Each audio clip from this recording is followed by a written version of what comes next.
आज हम पढ़ेंगे जैनिज्म यानी जैन धर्म। जैन धर्म पढ़ने से पहले अगर आपने हमारे पिछले लेक्चर्स पढ़े होंगे तो आपको पता होगा हमने लास्ट क्लास में वैदिक कल्चर यानी वैदिक काल के बारे में पढ़ा था और वहां पे हमने देखा वैदिक काल में एक किताब रची गई थी जिसका नाम था ब्राह्मण।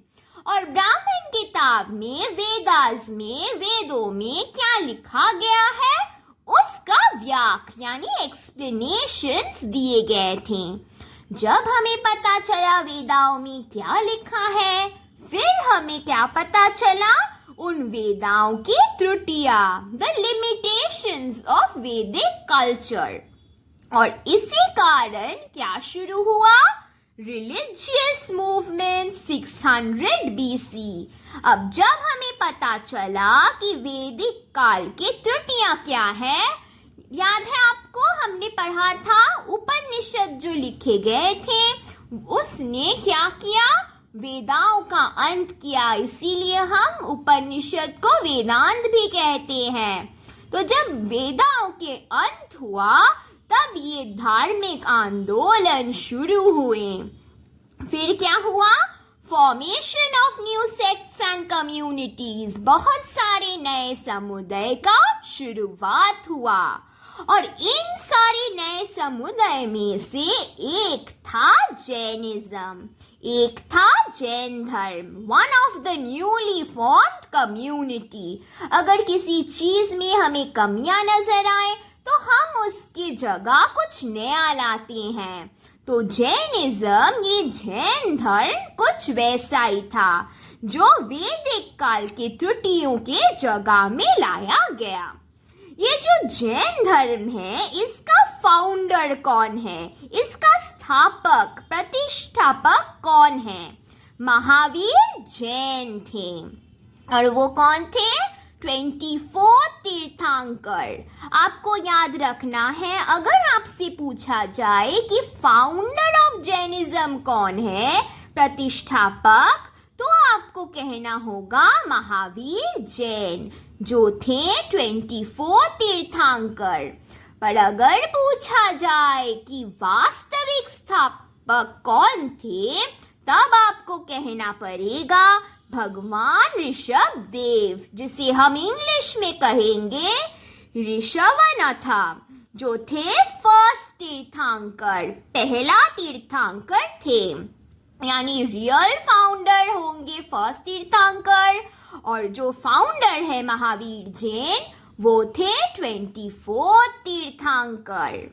अब आगे हम थोड़ा जान लेते हैं महावीर जैन के बारे में। उन्होंने कब जन्म लिया, उनके माता पिता कौन थे, ये आपको जानना होगा। उनका जन्म कहाँ हुआ? कुंदग्राम बिहार में 540 BC में उनका जन्म हुआ। और उनके माता पिता कौन थे? पिता थे सिद्धार्थ और माता थे त्रिशाला। यहाँ से आपको डायरेक्ट क्वेश्चन आएंगे कि माता पिता कौन थे, उनका जन्म कहाँ हुआ, वो कौन से तीर्थंकर थे, किन्होंने ये जैन धर्म का स्थापना किया, महावीर जैन ने। तो ये सब आपको पढ़ना होगा। आपको ये भी याद रखना है कि उनके पिता यानी सिद्धार्थ वो कौन थे? वो थे हेड ऑफ वैजय संघा, घातक क्षत्रिय ऑफ कुंड, यानी विजय संघा के वो माथा थे, हेड थे। और ये जो था घातक शास्त्रीय ऑफ कुंड, इसके वो क्या थे? वो प्रधान थे। कुंड ये ग्राम का नाम है, गांव का नाम। कुंड ग्राम के घातक एक जगह है, उस घातक क्षत्रिय के वो प्रधान थे। अब हम देखेंगे हमारे महावीर जैन जो जैन धर्म के स्थापक थे, उनका बचपन का नाम क्या था? उनके बचपन का नाम था वर्धमान महावीर। ये क्वेश्चन डायरेक्ट क्वेश्चन में बहुत बार आ चुका है तो ये आपको याद रखना है। फिर अब हम देखेंगे उनके संसार में, परिवार में कौन कौन रहते थे। उनके पत्नी, पुत्री और दामाद, wife, daughter, son in law. Wife कौन थे? शोदा, जो कौन था? डॉटर ऑफ समरवती, समरवती राजा के कन्या थे और उनका गोत्र क्या था? कुंदनिया, कुंदनिया गोत्र के राजा के वो पुत्री थे, कन्या थे। और महावीर जैन का पुत्री का नाम क्या था? प्रियदर्शना। और प्रियदर्शना का विवाह हुआ था जमाली के साथ, यानी जमाली थे महावीर जैन के दामाद, सन इन लॉ। तो ये तीनों के नाम आपको याद रखने होंगे। अब ये जो जमाली है, इनके बारे में आपको 3 चीजें याद रखनी है। जमाली हमें पता है वो कौन था? प्रियदर्शना का पति, यानी महावीर जैन के दामाद, ये हमें पहले से पता है। इसके अलावा आपको ये भी पता होना चाहिए कि Jamali was the first disciple of Jainism. ये जो जैन धर्म था ना, उसका प्रथम शिष्य था जमाली, यानी महावीर जैन ने अपना पहला प्रथम शिष्य किसे बनाया? अपने दामाद जमाली को। और ये भी आपको पता होना चाहिए कि वो सर्वप्रथम शिष्य ही नहीं, सर्वप्रथम विरोधी भी थे। The first opponent of Jainism was Jamali, यानी जमाली कौन था? दामाद था, प्रथम शिष्य था और प्रथम विरोधी था। Son in law, first disciple and first opponent. अब ये जो जैन धर्म था, अब अगर आप कुछ करें, आपके बहुत ही विरोधियां होते हैं। सबसे प्रथम था जमाली, जो था उनका यानी महावीर जैन का दामाद, और दूसरा ओपोनेंट था, द्वितीय विरोधी, तिस गुप्ता। ये आपको नाम याद रखना होगा। अब आगे देखते हैं। Mahavir Jain at the age of 30 left home, यानी महावीर जैन ने 30 साल के वर्ष पे अपना घर छोड़ दिया, गृह त्याग किया। और ये उन्होंने किया under the permission of his brother Nandivardhan, यानी उन्होंने ये अपने बड़े भैया के आज्ञा से किया। और उनके बड़े भैया का नाम क्या था? नंदीवर्धन। ये नाम आपको याद रखना होगा। अब जब उन्होंने घर छोड़ दिया, उनको कोई ऋषि का आश्रम में स्थायी लेना होगा, तो उन्होंने किसका स्थायी लिया? मखाली घोषाल, जो थे आजीवक सेक्ट के फाउंडर, यानी वो किसके शिष्य बने? मखाली घोषाल के शिष्य बने, जिन्होंने स्थापन किया था आजीवक संप्रदाय को। फिर क्या हुआ? जब वो गए मखाली घोषाल के पास, उन्होंने 12 साल उनके साथ गुजारे और Mahavir Jain gained knowledge under him. After 12 years of penance, 12 साल उनसे ज्ञान लिया और फिर महावीर को क्या मिला? ज्ञान मिला, gained knowledge. On the banks of Rijupalika river, Jrimbhik, ये जगह बहुत इंपॉर्टेंट है। ये पूछा जाता है कि उनको ज्ञान प्राप्त किससे हुआ? महाखाली घोषाल से हुआ। कहाँ हुआ? On the banks of Rajupalika river, Rajupalika नदी के पार पर जो जृम्बिक में है, वहीं पर एक साल ट्री यानी एक साल वृक्ष के नीचे उनको ज्ञान प्राप्त हुआ। ये पॉइंट बहुत इंपॉर्टेंट है एग्जाम के लिए। किससे ज्ञान प्राप्त हुआ, कहाँ ज्ञान प्राप्त हुआ और किस वृक्ष के तले ज्ञान प्राप्त हुआ।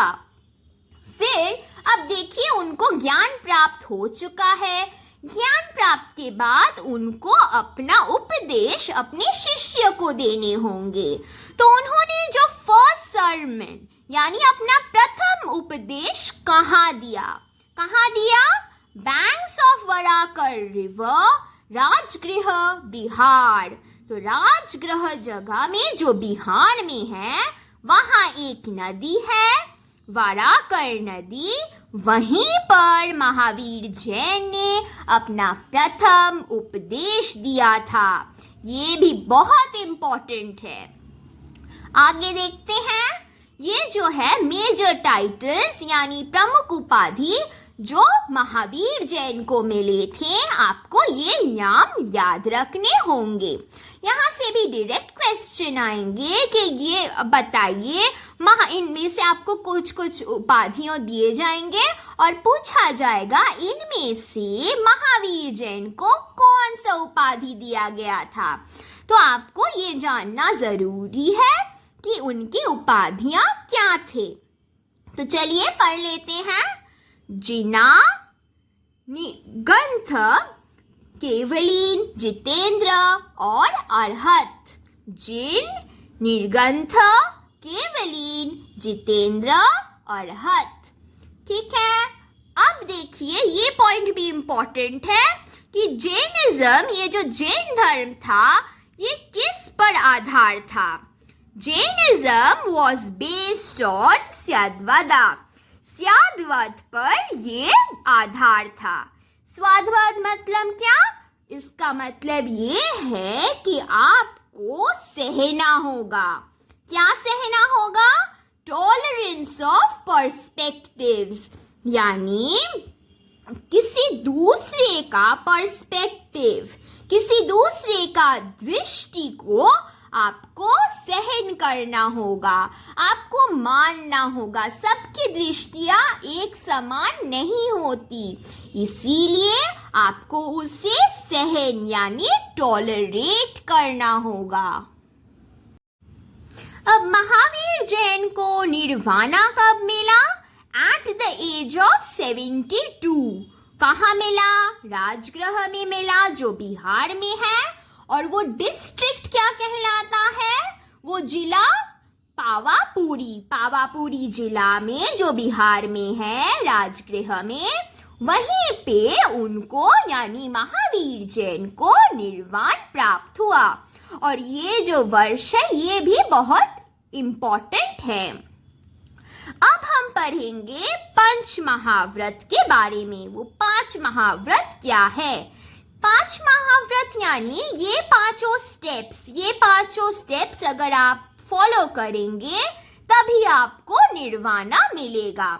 यानी निर्वाणा पाने के लिए आपको क्या करना होगा? जैन धर्म के अनुसार यही 5 महाव्रत में कहा गया है। तो वो क्या 5 है चीजें हैं? नॉन वायलेंस, ट्रूथ, सेलिब्रेसी, अपरिग्रह और अस्तेय। नॉन वायलेंस यानी अहिंसा, ट्रूथ यानी आपको सत्य कहना होगा, सेलिब्रेसी यानी ब्रह्मचर्य लेने होंगे, अपरिग्रह, अपरिग्रह यानी आप कभी भी कोई संपत्ति में भाग नहीं लेंगे, यानी नॉट एक्सेप्टिंग प्रॉपर्टी, त्याग देना। किस चीज को? संपत्ति को आप त्याग देंगे। फिर आता है अस्तेय। अस्तेय यानी नॉट स्टीलिंग, आप चोरी नहीं करेंगे। अहिंसा, सत्य, ब्रह्मचारी, अपरिग्रह और अस्तेय यानी नॉन वायलेंस, ट्रूथ, सेलिब्रेसी, अपरिग्रह और अस्तेय। फिर आता है त्रिरथ। त्रिरथ यानी ये 3 रास्ते हैं जिससे आपको मोक्ष प्राप्त होगा, यानी अटेन सैल्वेशन। इसे हम कावल्य भी कहते हैं। त्रिरथ, कावल्य, मोक्ष, ये तीनों चीज एक ही है और ये तीनों चीज करने से ही आपको मोक्ष प्राप्त होगा। तो वो तीनों चीज क्या है? सम्यक ज्ञान, सम्यक दर्शन, सम्यक चरित्र। यानी आपको वास्तविक ज्ञान होना चाहिए, द नॉलेज ऑफ रियलिटी। आपको क्या होना चाहिए? सम्यक दर्शन, यानी आपको सच्चाई में विश्वास होना चाहिए, बिलीव इन ट्रूथ। और सम्यक चरित्र, यानी आपके जो सेंसेस है, इंद्र है, उस पे आपका काबू होना चाहिए, कंट्रोल होना चाहिए। यानी नॉलेज, ट्रूथ एंड चरित्र, यानी आपका सेंसेस पे आपका कंट्रोल। अब हम जैनिज्म खत्म करने से पहले कुछ देख लेते हैं कि कुछ शासक ऐसे थे जो बाद में आएंगे जिन्होंने जैनिज्म को अपनाया। उनमें से कुछ इम्पोर्टेंट शासकों के नाम आपको याद रखने होंगे और वो कौन से वंश के थे। नंबर 1, महापद्मानंद जो थे नंद वंश के, बिंबिसारा, अजातशत्रु, उदयन जो थे हर्यक वंश के, चंद्रगुप्ता, बिंदुसारा जो थे मौर्य वंश के, और सोमदेव जो थे सोलंकी वंश के। तो और एक पॉइंट, ये आखिरी पॉइंट है जो आपको याद रखना है कि जैन लिटरेचर यानी जैन साहित्य जो रचा गया था वो प्राकृत भाषा में रचा गया था। और अगाम जो है ये एक एग्जाम्पल है, एक उदाहरण है जैन साहित्य का। यानी आपसे प्रश्न पूछे जा सकते हैं कि जैन साहित्य, जैन लिटरेचर कौन सी भाषा में लिखी गई थी, तब आपको कहना है प्राकृत। और अगर पूछा जाए अगाम ये कौन से लिटरेचर का भाग है, तो आपको कहना होगा जैन साहित्य। या ऐसे भी पूछा जा सकता है अगाम कौन सी भाषा में लिखी गई थी, फिर आपको कहना है प्राकृत। तो जैन धर्म के बारे में और महावीर जैन के बारे में आप इतना ही जानकारी रखेंगे। प्रश्न इनमें से ही आएंगे। और इसके बाद हम पढ़ेंगे बुद्धिज्म यानी बौद्ध धर्म के बारे में। ये जो दो धर्म हैं, बौद्ध धर्म और जैन धर्म, इसको आपको अगर आप कंपेयर करके पढ़ेंगे तो बहुत इजी होने वाला है। यानी बुद्धा का जन्म लिए थे, उनके माता पिता कौन थे, उनका बचपन का नाम क्या था, फिर उन्होंने क्या कहा, उन्होंने अपना फर्स्ट सरमन कहाँ दिया, वैसे करके पढ़ने से बहुत ही आसान होता है याद रखने में। जैसे कि जैन लिटरेचर हमने पढ़ा प्राकृत में लिखा गया था, हम बाद में देखेंगे बुद्धिज्म जो है वो किस भाषा में लिखा जाएगा, वो पाली में लिखा जाएगा। तो इसलिए हम उसी तरह से कंपेयर करके पढ़ने वाले हैं। इसीलिए हम कह रहे हैं कि अगला वीडियो देखने से पहले इस वीडियो में हमने जो भी पढ़ाया वो अच्छे से याद कर लीजिएगा। फिर हम जब बुद्धिज्म पढ़ेंगे आपको पढ़ने में बहुत आसानी होगी। तो हमारे नेक्स्ट वीडियो आने तक टाटा।